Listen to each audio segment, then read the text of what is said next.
Panya here, and welcome to the vlog. So today I'm chaperoning a school trip, and the kids are just kids running around everywhere having the best time at this sort of museum. And it's so sweet, and they are the inspiration for today's vlog. To do or not to do, right? That's the question. And I get it. So much of our worth is tied into what we do, how much we do on the job, in the household, how many boxes we can tick, right? And this idea that doing it all and having it all is the key to happiness, well, that's a really prevalent thought. But the thing is that the idea, well, it doesn't pan out for us, because what we translate doing it all and having it all into is doing it all ourselves. And eventually that falls apart, because doing it all ourselves is not sustainable. And not only that, it doesn't feel good. And really, so in truth, it's not about doing it all. It's about knowing that you have the freedom to do more of what feels good, what feels right, what feels in alignment with who you are. It's about giving yourself permission to do that.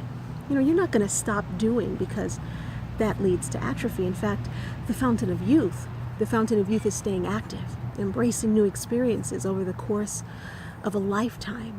New experiences and new learning actually grow new brain cells. While overdoing it, well, that has the opposite effect, because overdoing it causes burnout and stress, and chronic stress kills brain cells.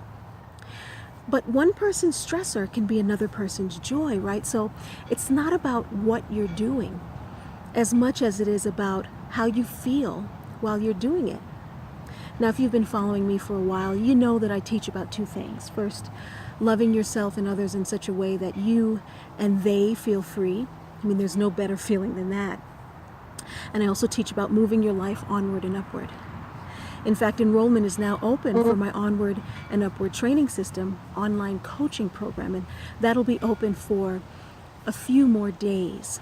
And in that program, I teach a process through which participants can tune into their higher calling, which is always leading them towards better health, more meaningful relationships, and more fulfilling work. You know, it's a process through which participants get really clear on that calling and then act on it, act in service of it in the present moment and in the long term. And I'll tell you that getting to your pot of gold is not about doing more or less, not usually, because even if you're in meditation, you're doing something, right? It's about getting clear on what feeds you, mind, body, and spirit, and also what depletes you, and doing more of the things that give you life. And for most of us, that requires that we change something in our lives, that we step outside of our familiar, that we make some lifestyle changes and step into some new experiences, because that's what grows us.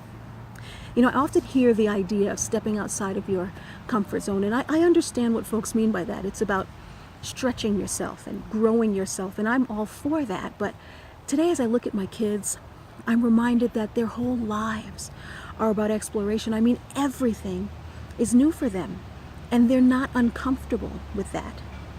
That space of curiosity, well, that's their comfort zone. And they're also really clear about what feels good to them. They step into new experiences, and then they decide, that felt good, I'm going to do more of that. Or, that didn't feel good, done with that, right? So when you're thinking about your life in your direction, remember that what you're doing, the what, matters less than how you feel while you're doing it. So I invite you today to connect to that incredible tuning fork within you and notice what it's telling you. As you go through your day, what are you doing that's giving you life? And what are you doing that's draining the life right out of you? Start paying attention to that. Start keeping track of that. Journal about it. And before you know it, you'll have a really clear picture of what you're being called to continue doing, stop doing, and start doing in your life right now. All right, guys, I'm going to go find the kids. Hey, guys, so ran out of battery life, had to recharge my phone. We're just kind of ending this school trip, and I want to end the video also in the right way and say thanks so much for tuning in. And wherever you're watching from, wherever you are, leave me some comments. I'd love to hear from you, and I read every note, every message, every comment. Until soon, much love.